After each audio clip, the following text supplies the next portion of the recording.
Hello and welcome. You are now looking at the website zoom.us, also known as zoom.com. Zoom.com is made for online meetings where you can share your screen and your camera as well as message in real time. And most notably, it can also be used as a webinar system. Individuals can join your online meeting if they have connecting through their personal computer or their mobile device. And from a mobile device, Zoom does allow both starting as well as joining online meetings and webinars. So in this course, we will look at the process of setting up and starting your online meetings and webinars. We'll look at the Zoom meeting software in both its basic and advanced forms. We'll also look at integrations with third-party applications. We'll look at those primarily used through the native application. In particular, we'll look at both scheduling and storage options. So we'll start the process with a discussion of plans and pricing and those most likely to be used by both entrepreneurs and information creators. Okay, so with that, thanks, and I will see you in another video. Welcome back. Now, if you come to zoom.com and you go to the link that says plans and pricing, that's going to open up to this pricing page. And what you're going to notice is that there is a free version which will allow you to have up to 100 participants in any meeting up to 40 minutes long. You can have unlimited one-to-one meetings or group meetings, and those group meetings include video conferencing with video and audio and the ability to see the speaker in full screen. You also have web conferencing, which means that individuals can join using their mic and headset from their personal computer or their mobile device. In terms of group collaboration, you'll notice that there are breakout rooms available, as well as screen sharing using an iPad or iPhone application. Now, when you move from free to a paid plan, you will then be able to hold your meetings at least 24 hours instead of the 40 minutes. You'll also be able to have multiple users and manage those users, as well as reports that you can analyze. A paid plan also gives you 1 GB of MP4 storage and cloud recording, and gives you the ability to add in Skype for Business as an integration.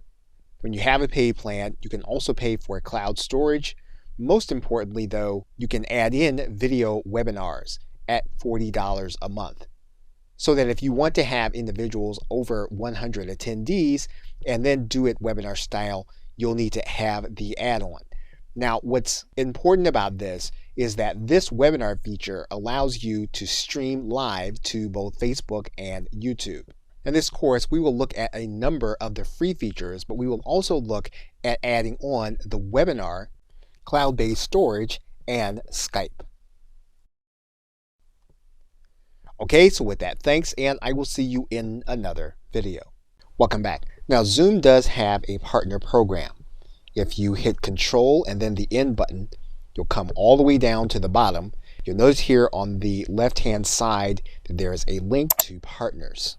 And what you can do is you can click this link that says Refer a Friend. And when someone subscribes to Zoom as a new customer, you'll get points. Those points can then be redeemed as either a gift card or a check. You can also make a formal application to become a reseller or a referral partner. This will require that you fill out an application where you will click this button and you'll fill out the information so that you can be assessed by Zoom. So the simplest aspect of their partner program would be to click this button that says Invite Friends. And you'll notice here that to become part of the referral program, you'll need to be one of their paying customers. So in this case, we are going to go ahead and upgrade to our Pro account. What you'll notice here is that the referral program is only going to be available to you when you become a paying customer of Zoom. Okay, so with that, thanks, and I will see you in another video. Welcome back. Now in this video, we're going to take a look at your meeting settings. I'm going to go to My Account, and you're going to have a number of default settings available to you. In most cases, you can start using the webinar system with the default settings. One thing you'll want to pay attention to is whether you want your visitors to chat in most of your meetings. And again, when you do this, this is going to set up your default settings for all of your webinars. So you'll want to determine how you want to interact with individuals on your webinars. Now, if you have individuals participating with you, you'll want to determine whether you're going to allow them to use the annotation tools on the shared screens. You can turn this feature off by default, and then you'll be the only one that can add notes to your shared screen. Now, if you want to add in the meeting room feature, you can do that here in this version. All you'll need to do is to turn the meeting rooms on. That setting will be updated, and then your breakout rooms will then be available on your webinars or your meetings. Now, although you'll go through all of the settings to determine how to customize your system, the most important one will be your email notifications. You can have emails go out when attendees join before the host does, and when a meeting is canceled. Again, these are going to be by default, and you can turn these on or turn them off. You'll also want to look at the recording tab, and you'll notice that in each case you're going to be creating a local recording. That means that your recording of your meeting or webinar is going to be saved to your hard drive. Now, if you have a paid version, you are going to have access to a cloud-based storage system. You can also make sure that your webinars are going to be automatically recorded whenever you have one, and that means that you'll need to turn this on. If you want to make sure that individuals know they're being recorded, you can turn this feature on. This will then prompt individuals to make sure they consent to being recorded before your recording actually starts. You can have individuals notified by audio that they're being recorded when you turn on this feature. Okay, so with that, thanks, and I will see you in another video. Welcome back. Now, if you are in the meeting section, you're going to notice a gray area here where you can schedule your meetings directly from your calendar. You can use a Microsoft Outlook plugin, which will connect to your desktop if that's what you use. You can extend using Google Chrome or with Firefox. Now, for the purposes of this video, we're going to download the Chrome extension. What we're going to do now is we're going to click Add to Chrome. And then we're going to click Add Extension. Then in your browser area, you're going to notice that there is going to be a Zoom scheduler available to you. Once you have this dialog box, you're going to want to sign in to your Zoom account. Now, once you're signed into Zoom, what you'll be able to do from Google Chrome is you'll be able to pick a date from your Google Calendar. You're going to click on the title and the name, and then what you'll be able to do here is you'll be able to click this link that says Make It a Zoom Meeting. That event will then be saved in your Google Calendar, and you'll notice then that the link is then saved. You'll also then notice, if you refresh your page, that the meeting will be saved in your Zoom group of meetings. Okay, so with that, thanks, and I will see you in another video. Welcome back. Now, you can manage the users on your account by going to User Management and clicking Users. Now, this is going to be a paid feature, so we're going to upgrade our account so that we can take a look at this feature. So once we've upgraded, we can add additional free users, again, depending on our plan. So what we're going to do is we're going to click Add Users, and then we're going to add those users with their email address. What we're then going to do is click the Add button. That individual will then be part of our pending users. They'll then have to check their email in order to become part of our account. That individual will then have a Zoom account invitation. They'll then need to click this link to activate their account. They will then have a free level of your account to schedule their meetings. And then if you come back to your pending area, you hit your refresh button. That user then will be part of your users on your account. And you'll notice then that they are considered to be a basic or free member. Okay, so with that, thanks, and I will see you in another video. Welcome back. Now, you can create in-meeting closed captioning for those that will be attending your meeting or webinar. And what you're going to want to do is come into your settings area. you're going to want to click this third link. That's going to bring you down to the In Meeting or Advanced section. When you find that section, you're going to come to this link. As of the recording of this video, it's the third one down. We're going to click this link over, and then you will then be enabled. That means then that once we are inside of our meeting, we'll be able to come to this right side menu. We'll then be able to click Closed Caption.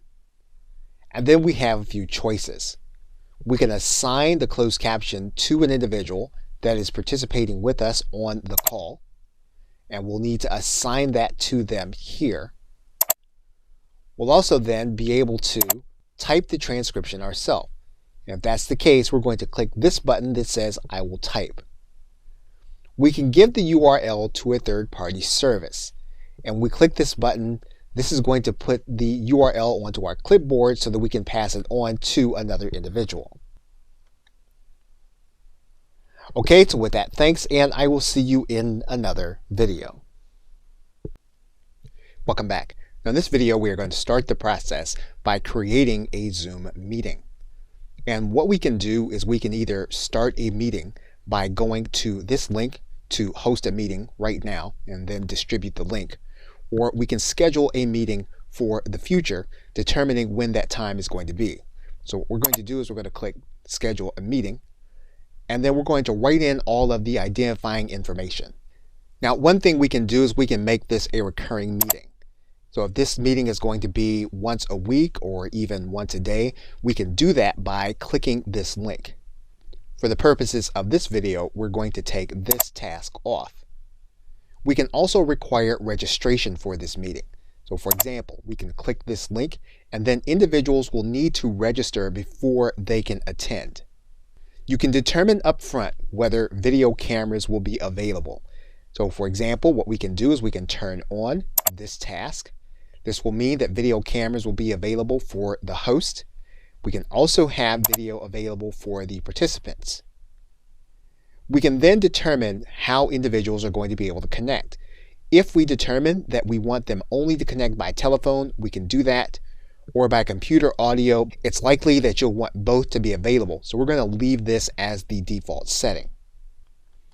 Now again, if you're going to be distributing the link and individuals are going to register, some of these things that you'll be doing on a case-by-case basis. If you want individuals to be able to join the room before you get there, you can click Enable Join Before Host. We're going to untick this. If you only want discussion to occur when you're there, you can click Mute Participants upon entry. And you can use the long meeting ID, but again, if you're going to be distributing the link, you don't have to do this. Now, what you can do is you can enable a waiting room so that when individuals come, they can then be part of a waiting room instead of seeing the standard Zoom screen. Now, because we're using a paid plan, we can determine that we want this meeting to be recorded automatically. We can say that we want it recorded in the cloud, or we can have it to be recorded on our personal computer. If you want individuals to be available to be a host in order to take over the meeting when you are not there, you can do that by putting in their email address here in this area. Once you have it, you can then click Save. What you can then do is click this link to copy the invitation, and then you can copy this invitation into an email. And then you can distribute this information. If you just want to distribute the link, you can copy this link, and then you can distribute the link to individuals to attend the meeting. Now, when the individual gets the link, they're going to be asked to download information to their personal computer in order to attend the Zoom meeting. Now, in the next video, we will start the process of starting the meeting. Okay, so with that, thanks, and I will see you in another video. Welcome back. Now that our meeting has been set, we can come back to this screen, and what we can do is we can click Start This Meeting. Now you'll find the open link to this meeting by going to this section, which is My Meetings, and you'll see it here in this area. All you'll need to do is to go to this Start link. You'll be starting the actual online meeting. And when this happens, Zoom is going to start the process of opening up software that's going to download to your personal computer as well as interact with your browser. You're then going to click Open Zoom Meetings. Now, you may want to click this link that says always open these kinds of links in the associated app so that you can save time on this process. Now, for the purposes of this course, we're going to go ahead and we're going to enable this link because we're going to be doing this more than once. We're now going to click Open Zoom Meetings. Now, we've enabled the recording, so the recording is now being conducted as we speak. Now, one of the things that we have done for the purposes of this video is we have disabled the video. If we want to enable our camera, all we'll need to do is to click on top of this icon and our webcam will then be enabled.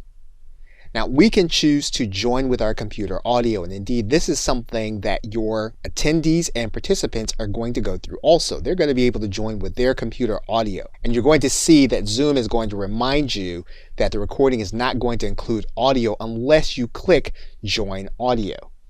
So what you're going to want to do is you're going to want to click on top of this button to conduct your meeting with your own computer audio.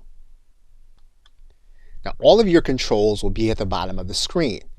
If you want to invite individuals to participate with you, you can click this invite button and they'll be brought into your meeting. And what you'll do is you'll click this button. This is going to give you links or ways to send the invitation. What you can also do is you can choose the content that you'll be sharing, and you'll do that by clicking this button.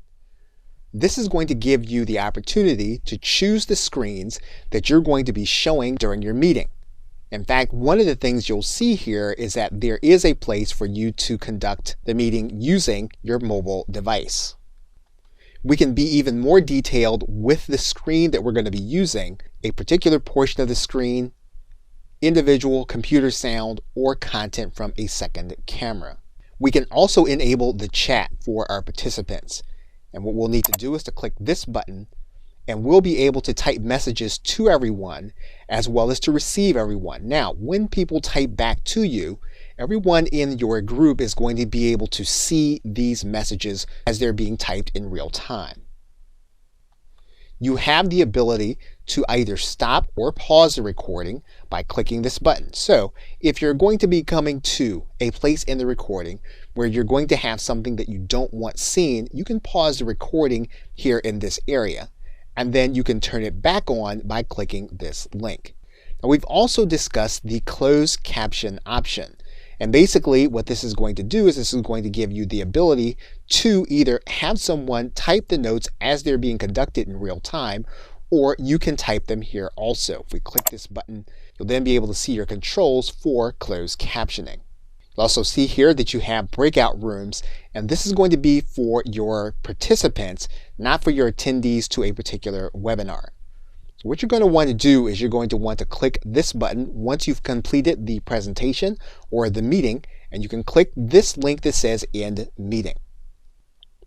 You can then assign a host to the meeting if you just want to leave it, or if you want to end the meeting, you can click this button that says End Meeting for All. Then Zoom will begin the process of getting your meeting recording ready. You'll then determine where you want your meeting recording to be housed.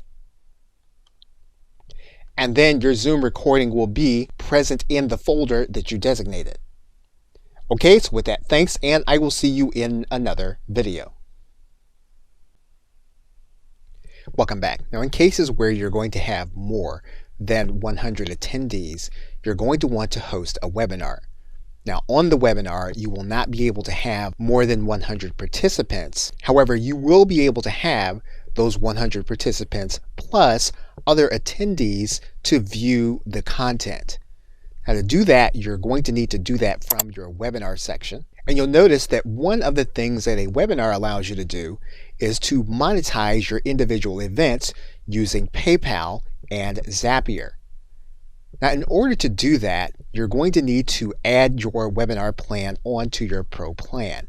That means then that you're going to need to go to your billing section of your account. And then what you'll need to do is you'll need to go to your webinar add-on. and you'll see it here in the bottom panel. And you'll see that as of the recording of this video, the webinar add-on is an additional $40 every month. What you'll do is you'll click this add button. Now what you'll be determining is how many participants on your calls you'll be having. So if you want to have more than 100 people participating with you, with their camera, and the ability to interact with you, you'll want to up that number from 100 to either 500 or 1,000. However, if you want 100 participants and you want the others to be able to view your content, you'll be able to do that using the webinar feature. And you can start at the lowest plan.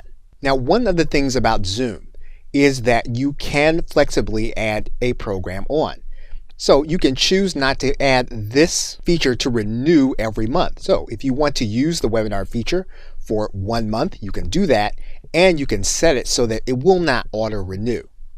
What we're going to do is we're going to go ahead and add the webinar feature. Now you'll notice again that we have upgraded our account.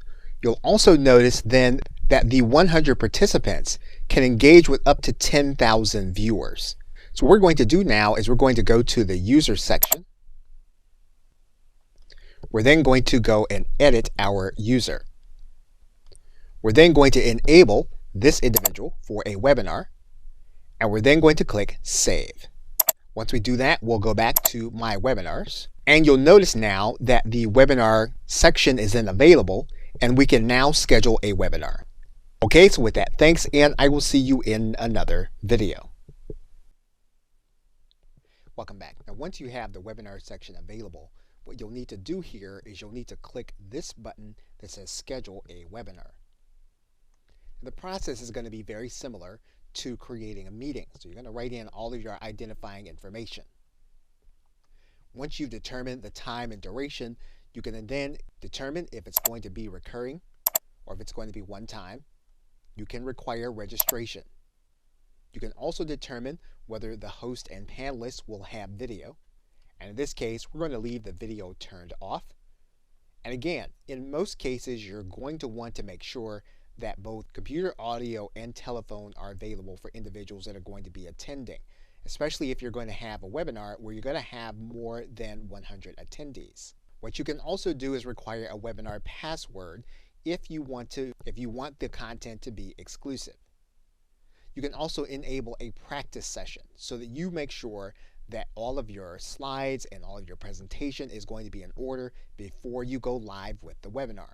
And one thing that the webinar gives you that a meeting does not is that you can turn your webinar into an on-demand presentation where individuals will have to register, but what they'll basically be watching is going to be a recording. Once you have your settings the way you want them, you can then click the Schedule button. Now once you've scheduled your call, you're going to want to scroll down, and you're going to have other settings to work with. You need to customize your email settings, including the invitation email to your panelists, emails to your registrants, your panelists, and attendees. You can do all of that in this email settings section. There's also a branding tab. So using the branding tab, you'll be able to display your banner at the top of your invitation page. You'll also be able to upload your logo. If you want to add in information about at least 3 speakers, you can do that here in this section, including their photo, their name, their title, and their organization and bio. You can also customize your post-attendee URL. So for example, we can click this edit button, and what we can do is we can create a custom URL for the individuals to attend the webinar once it's complete. And we can make it easy to share on social media. If we click this edit button, we can write in our message for the webinar to be shared on social media. There's a tab for polls. So if we want to create a poll that we're going to ask on the webinar, we can click this add button and add in that poll for the actual call. We can then determine our Q&A settings. So for example, if we click this edit button, we can determine how we want questions and answers to be handled in the Q&A panel while we're giving the webinar. And then if you want to live stream, this panel doesn't connect you to anything. It just lets you know that you can take your live stream and you can make it available on Facebook Live and or YouTube. And once all your settings are configured, you can then click Start this webinar. And you'll notice the same panel as the online meeting, with the exception of you have a notice here that says that while you're in practice mode, attendees won't be able to join until you click this broadcast button. You are recording this session as you are working through your practice content. You'll then have available to you your invitation URL, as well as the ability to invite others by clicking this button. What you'll notice are all the same tools that you had available to you. You'll also see the Q&A tab, as well as the polls tab. And you'll also see in this More section that you can connect to Facebook as well as YouTube. Okay, so with that, thanks, and I will see you in another video. Welcome back. Now, as mentioned earlier, we can also host webinars and meetings using our mobile device. And so to do that, what you'll need to do is to go over to your App Store, whether you use an Apple device or whether you use an Android device. You'll want to then search for Zoom, and then what you're going to do is to download the app onto your mobile device. You'll then open Zoom on your mobile device. What you'll then do is to sign in with your Zoom account. You'll then determine whether you want to have notifications sent to you. And then you'll determine whether you want to have Zoom access your calendar. Now, what we're going to do is we are going to allow Zoom to access our calendar because we want to be able to use our mobile device to schedule meetings. So for this, we're going to click OK. And in this case, for the sake of this video, we are not going to allow Zoom to use Siri. And since this is particular to an Apple product, we are not going to sign in with our Touch ID. Now, what we are going to do is we're going to click New Meeting. And then we're going to click Start a Meeting. Now, for the sake of this video, we are not going to allow Zoom to access our camera, but we could, for the sake of the video, if we needed to be the centerpiece of our presentation. So for now, we're going to click Don't Allow. You'll then need to give Zoom access to your mic. Now, you do have some choices. You can invite your mobile contacts to join you on the meeting. And by using the right side menu, we can choose to send this recording to the cloud. We can then choose the content that we are going to be sharing. Now, when we are using our mobile device, we can choose to share our screen or any of the applications available on our device. We can then choose the device that will be doing our screen recording. Once we make that choice, we can then click Start Broadcast. And then our content will be sharing. And we will be conducting our webinar using our mobile device. Once we completed this content, what we'll do is we'll come to this menu, and then we'll click the End button. We'll then choose to leave the meeting or end the meeting. We're going to choose to end the meeting. And our meeting will be complete. Now, there are some settings that we'll want to take note of, and you'll find them in the settings area. And you're going to want to individualize your experience based on how you want to conduct your mobile meetings. Okay, so with that, thanks, and I will see you in another video. Welcome back. Now that our scheduler is available, what we can do is we can click this third button over, and we can schedule our meeting in our calendar. Now, what you're going to need to do is you're going to need to write something descriptive about the meeting. And then we'll need to choose the starting time for the meeting. And just as we did using the desktop, we'll need to choose a duration. And when you're using your mobile device, you are going to want to specify your time zone. You'll want to then determine whether your meeting is going to be recurring or just one time. And you'll also want to determine the calendar that you use. And this will be particular to the calendar that's available on your mobile device. In this case, we'll choose our calendar, and we're going to choose iCalendar because that is the calendar that is enabled for our mobile device. You could have calendars such as Google and Outlook connected. If that was the case, you can connect them to this webinar. We then have some options. We can set it up so that we're hosting the video as soon as we start, and we can determine whether we're going to have participants on our video or not. We'll then determine what our audio availability is going to be. And then we have different advanced options available to us on our mobile device. So for example, we can choose to make sure that our meetings are recorded automatically. We can also make sure that video is going to be saved to the cloud. And once we have all of our options configured, we can then click Done. Once we do that, we'll then click the Add Link. And when we go to our calendar enabled on our mobile device, we will find then that the event is there. Okay, so with that, thanks, and I will see you in another video. Welcome back.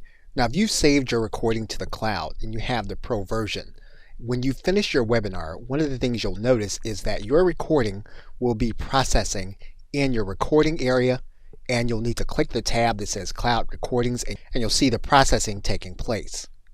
If you've done a recording and you've saved it to your local device, you'll see if you click this tab, you'll have that recording available to you, and Zoom will note the location where that recording has been saved. If we want to delete that recording, all we'll need to do is to click this link, and then we'll click this delete button. And we can do the same for the cloud recording once its process is complete. Once your process is complete, what you can do is you can come to your recordings, you can go to this More tab, and then you're going to either download the files or delete them. Now, if you need to download them to edit them, to process them, you can click Download. Now, your browser may alert you that Zoom wants to download multiple files. If that's the case, you're going to click Allow. You'll then see your files availavailable to you in M4A format for audio and MP4 format for video. And once you've successfully downloaded your files, you'll want to go ahead and delete them so you'll be able to manage your storage as you go. Okay, so with that, thanks, and I will see you in another video. Welcome back. You are now looking at version 8 of the screen sharing and recording program Camtasia. And we're looking at this application because we're going to use it in order to edit our Zoom recording. Now, you may not have Camtasia, so you'll be able to use any editing program to edit your recording as long as it can edit MP4 recordings. So what we're going to do is we're going to then take our file command, and then we're going to import the media into our clip bin.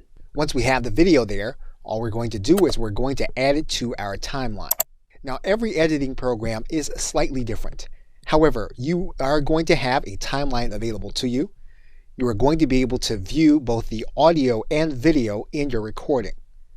Now, if you are using Camtasia, one of the things that you can do is you can then separate the audio from the video. We're going to do that by right-clicking and then adding Separate Audio and Video. We can then move through the content in real time, come to the position where we want to edit out the portion that we want, and then we will then stretch the timeline indicator, and then we'll cut that piece out of the recording.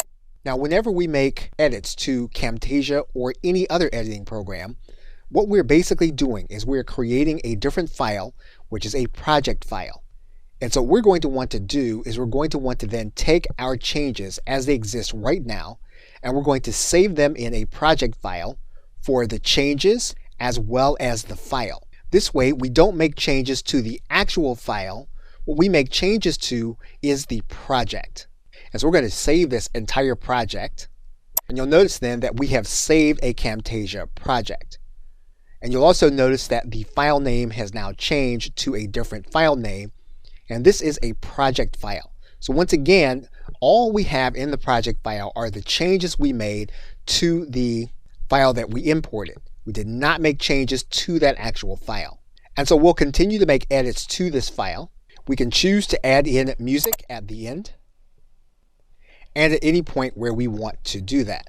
So basically what we want to do is we want to use our video editor to add on any branding and any other information that we want to be in the video, and remove that information that we don't want to show up in the video. In some cases, we may discover that we have sensitive information inside of our video. And so what we'll want to do in Camtasia is we'll want to add a callout. Now, once again, this is going to be different in any video editing application that you want. However, this is a common feature that you'll want to find. You want to add in that feature. In this case, we're going to change a certain part of this to a blur. And we can stretch it to the point in the timeline where we want it. Okay, so with that, thanks, and I will see you in another video. Welcome back. Now you may have noticed that Zoom does offer cloud recording transcripts for your content, and that is with the business plan. However, the business plan at $19.99 per month as of the recording of this video requires that you purchase licenses for at least 10 hosts. So that may not be cost effective for you to implement. However, one thing that you can do is you can take your recording and you can download the file to your hard drive. Now that file will appear as an MP4. One option is to use third-party system Descript, which has both a free level as well as a paid level and a team level. You can also transcribe using Timmy.com, which also offers a machine transcription for a low price. However, if you'd rather have a human transcription, you can have that done at a site like Rev.com. Now, Descript, Rev, and Timmy are just a few of the options available to you. The most important fact to note is that you have low to very low cost transcription options available to you for your recording. Okay, so with that, thanks, and I will see you in another video. Welcome back. Now, Zoom does have a third-party app marketplace that will allow you to connect platforms to Zoom in order to do certain tasks. And if you go to the app marketplace and you type in YouTube and click search, you'll see that there's an application called YouTube for Zoom. And what you'll need to do then is you'll need to sign in to install this application. You'll then need to enable the application and then click Install. You'll then need to authorize the app for your account. You'll then need to authorize the app for your YouTube account. You'll then click Allow. The application will then be linked to your YouTube account. You'll then be able to configure Splain to work with your Zoom account. And then once you conduct your webinar, you'll then click End Meeting. You'll then end your meeting. Your webinar will then start processing inside of Zoom. Now, once the webinar has completed its processing, you'll see it in your YouTube channel. And because we set up the webinar to be automatically deleted, you'll no longer see it in your cloud recordings, you'll see it in your trash. Now, in order to find the app or uninstall it, you're going to need to go to the app marketplace. And you should be signed into the marketplace. What you'll want to do is to click Manage. You'll see your installed applications, and you'll see this application installed. If for some reason you want to uninstall it, you'll just click this link. Now, it's a good idea to get more information about the application before you install it to your Google account, as well as before you install it to your Zoom account. And you can find out more about the application from Splain.io. You'll note that this is a 30-day free trial that you'll be using in order to use Splain with your Zoom and your YouTube account. Okay, so with that, thanks, and I will see you in another video. Welcome back. Now, Zoom does have integration into your cloud-based storage.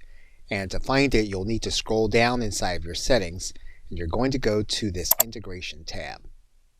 And what you'll see here is that you can enable Google Drive, Dropbox, Box, and Microsoft OneDrive. So what this means then is while individuals are on their mobile device, they will be able to share content from their cloud-based storage. So while the individual is on your call, what they'll then need to do is to click the bottom of their screen, and they'll be able to share their content from the drives you have enabled. So for example, in this case, if we click Google Drive, our Google Drive will then be available to us using our Zoom meeting. And once we enable the document, all we'll need to do is to click Share. The file will then start a loading process and will then be part of our sharing process using our mobile device in our Zoom meeting. Okay, so with that, thanks, and I will see you in another video. Welcome back. You can automate the process of transcript creation in the Zoom marketplace. And if you look at the Zoom Marketplace and you come down into the recording and transcriptions area, you're going to see one link for Trent. We're going to click that link.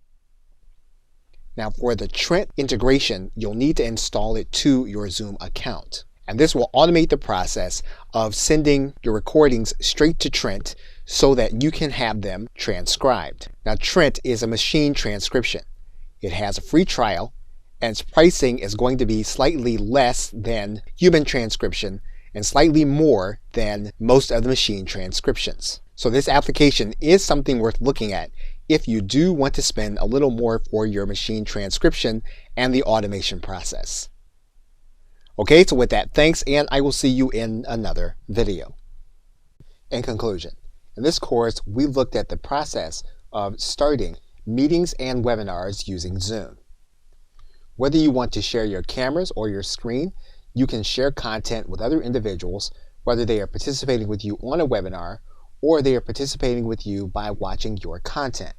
And in closing, we're looking at the whiteboard and the sharing process, where we can share text, where we can draw, and where we can use our cursor to erase. We also looked at doing webinars, where we can operate in practice mode, and where we can also share Q&A and polling. And as you recall, the paid webinar plan allows us to stream live to YouTube and Facebook. We looked at integrations for storage. And we also looked at the app marketplace, which is only part of the paid plan and allows us to connect to third-party applications. Okay, so with that, thanks, and I'll see you either in another video or in another course.